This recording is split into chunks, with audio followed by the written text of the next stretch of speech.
Welcome back to Analysis, where we've been putting recent legislation against forced marriage under the microscope. In this half, my guests are Anne-Marie Hutchinson, one of England's leading family lawyers who represents victims of forced marriage, and Heather Saunders, Policy and Advocacy Officer for Plan UK, a global children's charity. Welcome to the programme.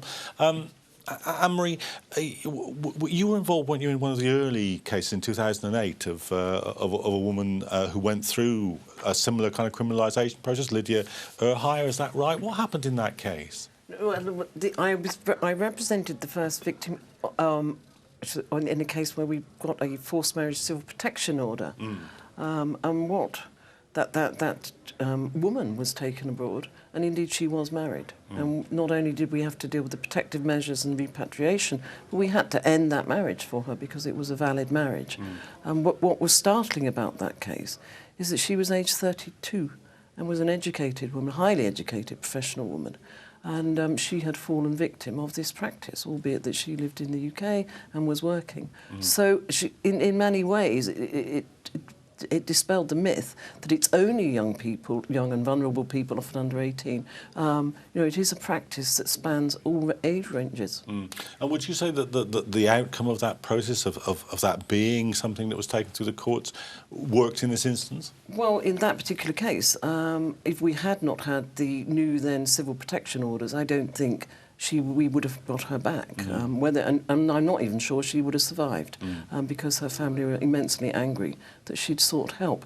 But what was important about that act, when we made it a civil act, because before then we dealt with forced marriage through protective measures, through injunctions, very much like domestic violence. Then we had the forced marriage civil protection orders. And what they did, and I think it will inform the criminalisation, what they did for the first time was to pinpoint what the issue was. And there it was, for the first time, on the face of a court order, Forced Marriage Act. And whoever was served with one of those orders could see exactly what we were talking about, exactly what the judge was asking them not to do, and what was expected of them. And it concentrated the minds, if you like, and it avoided what we'd got to that time. Often parents would come and say, "Oh, we were going on holiday. Oh, she's just been playing up a little bit. We've just been trying to influence her to work harder at college or university. We've just been trying to make her come, not to be out so often of the home. It's got nothing to do with forced marriage." And it was very easy for them to try and pinpoint and push those behaviours into other areas. So, and I think, again, with criminalisation, it may well be that rather than assault, kidnap, theft of a passport, etc., this is to do with forced marriage, or, so I think it will assist in that sense. Heather, how widespread a problem do you think we're dealing with? Well, Plan is a global children's charity, and we work in over 50 countries around the world, and we know that child marriage and child early and forced marriage are a huge issue globally. There are 14 million girls who are likely to be forced to marry every year around the world. So that scale is 1 every 2 seconds. So when we look at the problem of child marriage on the global scale, it's a huge issue. Do you think that there's a danger, or is there a distinction to be made between forced marriage and arranged marriage? I think Plan's view is particularly focused on child marriage. So we would look at the distinction between, I think there definitely is a distinction between arranged and forced. And we would focus on child marriage being children who are aged under 18. Because all child marriage will be forced marriage. Yes, yeah, and that according to the UN Convention on the Rights of the Child, a child is someone aged under 18 who's not in a position to make that decision for themselves yet, and has not reached the legal age of adulthood, therefore cannot be married. I mean, what do you think about this distinction? Do you think it's likely to become blurred in the criminalisation, or...? No, I don't think so as such, because it's pressure, coercion, and there are legal definitions of that. But I think what's very important to remember, there are 3 offences that have come in. In addition to forcing somebody to marry, it is now an absolute offence if you cause a person who has no capacity to marry. Now, because there is a big issue with vulnerable adults and people with learning difficulties who enter into a marriage when they have no capacity. And I think it's very important that families are aware, by doing that, even if they use no force or coercion, that is a criminal offence, absolute criminal offence.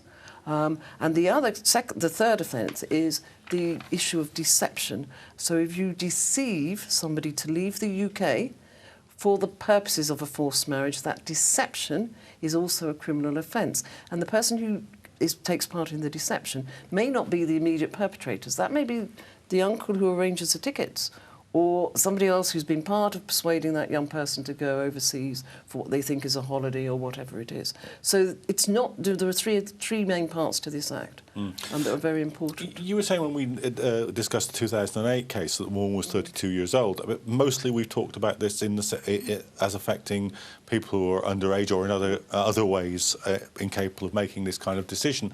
But how large a category of people are there that would otherwise be capable of making a decision who are forced into a marriage? One way I suppose saying is adult forced marriages. Well, adult forced marriages are a problem, and they happen. Have you any sense of what the proportion is here? I don't know what the proportion is, but there are other parts of the law that fitted into this. If you recall, about 2 years ago, the government changed the immigration rules and changed the age at which you might sponsor in a spouse. So they had been changed from 16 to 18, and I think all groups were supportive of that. The idea of a 16-year-old female could sponsor in her spouse was quite ridiculous. Then it was moved up to 21, which was under review, went to the Supreme Court and was set aside. Has that been reintroduced now? It hasn't at the moment. I think it's still under review.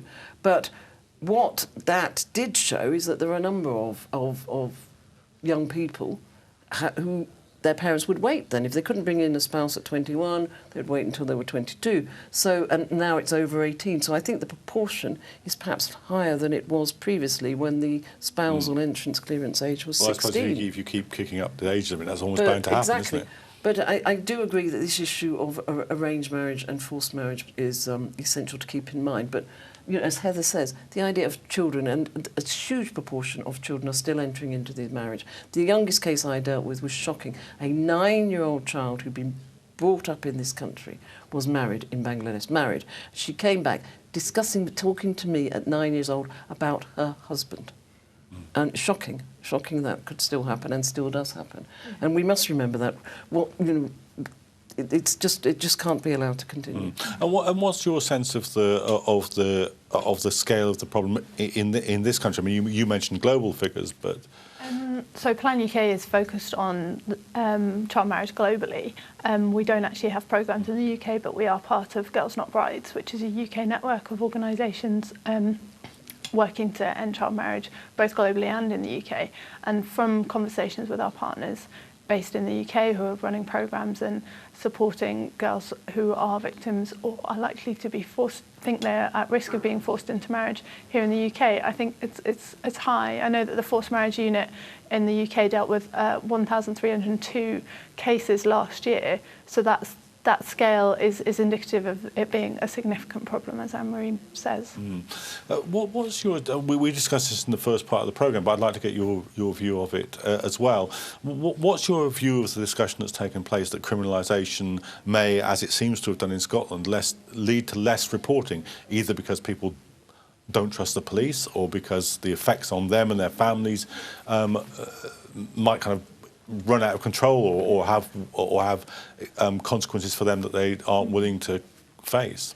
I mean, I can talk to the global context. Is we support legislation that protects all girls and boys from forced marriage. So in the UK context, I think that definitely we would support this legislation. And although, as you say, there are risks of people not reporting or other risks to children themselves, I think that overall it's really important that this legislation exists and is there and is a way for people to report and protect themselves from forced marriage. What do you think can be done in terms of the implementation of it, which kind of minimises those downsides that some women's organisations have actually opposed the legislation on that basis? Well, I haven't seen it, and I don't know whether it exists. I'd like to see what the CPS guidance is on prosecutions. I know that there is special police training, and I'd like to see what that guidance is, because as I say, it's a very sensitive issue, whether it's a young adult or a child or an older adult. You are reporting against your family. But it's not just the reporting, because then if there's a prosecution, that's a whole spectrum, and from Presumably reporting to when you get to a court case. You go into a court as a witness against your own And then family. there's issues about a criminal prosecution is, of course, a public courtroom. And what's going to be reported in the papers, and is it going to be anonymised? And if they've reported against members of their family, do they, within their wider community, which I think is really important about the education point, will they be criticised within their wider community because they have acted against their parents or reported against their parents? And do they have to move away from their community? So that all of these issues that make it particularly difficult for these victims to make a reporting and to sustain it to a prosecution. I mean, Heather, does your organisation take up these issues? Because we're perhaps more familiar with exactly this range of problems when victims of rape report to the police, and this forced marriage may involve that. So is there going to be pressure for people like yourselves who are in favour of the legislation to make sure that those kind of obstacles are removed or minimised? I think Plan UK, as I said, is not working in the UK in this, but I know that our networks will be aiming to provide support to victims, and that would be psychological and personal and social support to make sure that they have the ability and the support they need to report this crime and to give evidence in the hard case that it does come to court and they have to give evidence against their family, that they're safe and that they're protected and that they're not at further risk from doing so. How widespread is illegality for forced marriage? Is the UK in the van here or at the back of the queue? I think globally the UK is showing really significant progress on ending forced marriage. The legislation around the world is completely varied. Some countries have a legal age of marriage as low as 14. Some have legislation in place but are not implementing it. Countries like Mali, for example, the capacity of local systems and structures for, for example, the police training is just not there for girls who are victims of forced and early child marriage to report to the police, to have in place legal systems. Local courts, local structures are not there to protect children, and so the UK has taken a really strong step forward globally, and it really reflects their commitment to ending child marriage globally that they've made passed this legislation. Any international comparisons that spring to mind? We've talked a little bit about Scotland, but... Well, there are very few countries that have brought in an actual criminal statute. Sweden has, Norway, Austria. So a few European countries, relatively recently, so it's difficult to know how those have worked. So there certainly have been criminal prosecutions that have taken place in Sweden. And we don't necessarily have the statistics on the reporting. Don't. But one thing I did want to say that's really important about this issue of reporting is it's not just... People saying, well, it's going to be very difficult for young people to report their parents. And I think it's really the wider community and through education, to educate the wider community that you should not be seen to be criticising a young person for reporting their parents, because that reinforces this whole, oh, well, you can't report your parents because that's bad, you're bringing shame, and it's as a child, you shouldn't be doing that to your parents, and it's disloyal. And if the communities are reinforcing that, then we are going to have a big problem. So I think the wider community does have a duty to say that's turning it on its face, and we shouldn't be doing that. We should look at it from the other end. Well, this brings us back to the whole, the sort of cultural and educational versus the criminalisation question, because if that environment is created, then the kind of the peer pressure not to behave in these ways will perhaps do some of the work that we're talking about, the law being at least aimed at doing now. I think PLAN's programming globally reflects both approaches. So we know that changing social attitudes to girls and kind of their position in their families and their position in society, and understanding and knowledge of the fact that forcing a girl to marry is against her rights and is a fundamental violation of her human rights. Those attitudes and those changes take a while to get through, and they need to be supported by legislation.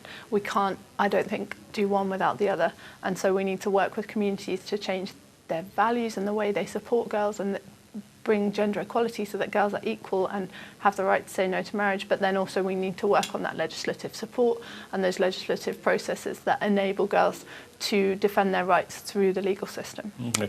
Well, let me just ask you a little bit now, if we sort of pull back from the sort of the cases and the operation, whether it be effective and all the issues about support that we've discussed so far, what about the political context here? Because, you know, no matter how much we find this practice abhorrent, and whether or not you support the question of changing the law to deal with it as perhaps the primary way of dealing with it, do you have concerns about this government enacting this piece of legislation? Do you have reservations about their motivation?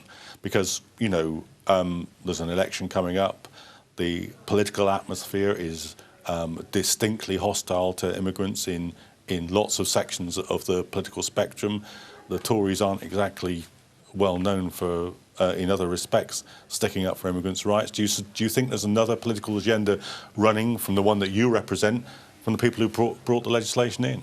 Well, two things. As was said by Baroness Udin, the whole issue has been on the agenda for a long time, over 12 years, 15 years ago when we first became involved looking at it. So the issue of criminalisation has been there. There was a consultation. We brought in this forced marriage civil protection, and this consultation has been going on for at least 5 or 6 years, rumbling under. So it's not a new issue. Should we criminalise? The second thing I just want to make clear, you mentioned immigrant. The majority of these cases are happening in established families who've lived here generation after generation. These are young people who were born here, and often their parents were also born here. So I don't think it's not, and we shouldn't be calling it an immigrant issue. And the third thing, and it's not restricted to one part of the community, and certainly not to the Islamic, which is, I'm very concerned that it happens right across the board. Yeah, well, those are valuable points. Do you think when the news is reported that at all transmits itself? Because, you know, I mean, I don't have the sort of statistical or audience reception material here, but do you think that what's heard when this is said on the news, that today there's been a piece of legislation passed to stop forced marriage, do you think in the current environment some other message goes? Well, I mean, I would hope not. I would hope then we would see that it's, you know, dealing with an issue which is a fundamental breach of human rights and a fundamental wrong. So I would hope not. Well, I mean, you know, the government isn't a big lover of human rights in other areas, so. I think actually when it comes to international development, the UK government has led the way, particularly around girls' and women's rights globally, and they have taken action on sexual violence as shown through the summit that happened last week, and in July we'll be hosting a global summit a girls' summit on ending early forced marriage and FGM globally. So I think that this reflects their commitment to tackling harmful traditional practices that affect girls and that are a fundamental violation of girls' human rights globally as well as in the UK. OK, well, that's about where we're going to have to leave it, I'm afraid, because we've come to the end of our time. I'd like to thank my guests in the studio and, of course, you at home for watching. Please do tune in again for future discussions, and don't forget, you can keep up with discussions by following us on Twitter at the address below, or by following the Islam Channel Current Affairs team on Facebook. So until next time, good night.